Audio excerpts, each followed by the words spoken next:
ఇంకెవరి మీదనో ఈ స్టోరీలు అల్లేదేందండి. మా ఊర్లో ఒక ఆయన్ని పాయసం ఎలా ఉందని అడిగితే ఉప్పు తక్కువ అన్నాడంట.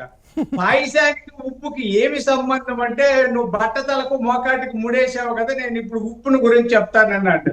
అట్లా ఉంది జగన్మోహన్ రెడ్డి గారి తీరు.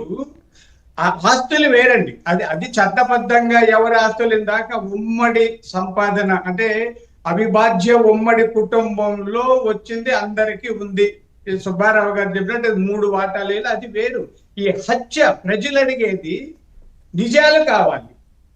ఒక మాజీ ముఖ్యమంత్రి తమ్ముడు, ఒక మాజీ ముఖ్యమంత్రి అంటే కూడా ముఖ్యమంత్రి బాబాయ్ హత్యకు గురైతే, అందులో ఆయన ఎంపీ, ఎమ్మెల్సీ, ఎమ్మెల్యే ఇన్ని పదవుల్లో జరిగిన ఒక ప్రముఖ నాయకుడు హత్య జరిగితే ఇప్పటి వరకు దిక్కు లేదు. దానికి ఆస్తులకు ముడిపెడుతున్నారు. ఆ తర్వాత చంద్రబాబు నాయుడు గారికి ఏం సంబంధం అండి?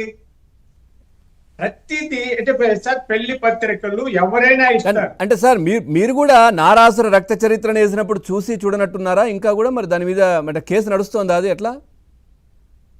ఇదే చెప్తాను కదా, నారాసుర చరిత్ర పెళ్లి పత్రికలు ఇవ్వడం అంటే సహజంగా ఊర్లో ఇప్పుడు ఒక గ్రామంలో ఉంటారు, శత్రువు కూడా పెళ్లి చావు చెప్పాలనేది మన సాంప్రదాయం అండి. అవును, మన ఇంట్లో పెళ్లి జరిగితే శత్రు కుటుంబానికి కూడా మనతో కేసులు ఉన్నా, మనతో వైరం ఉన్నా వాళ్ళ ఇంటికి వెళ్ళి ఇచ్చేస్తారు. పల్లెలో వాళ్ళు వచ్చి భోజనం చేసి ఆశీర్వదించి అక్షంతలు వేసి వెళ్తారు.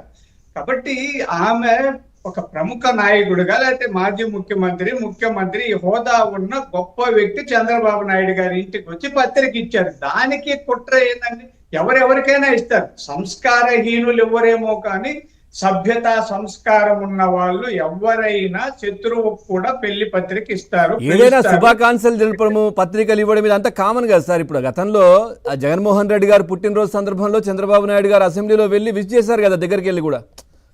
అవునండి, అట్లా చెప్పి ఇద్దరు కలిసిపోయినట్టు కాదు కదా.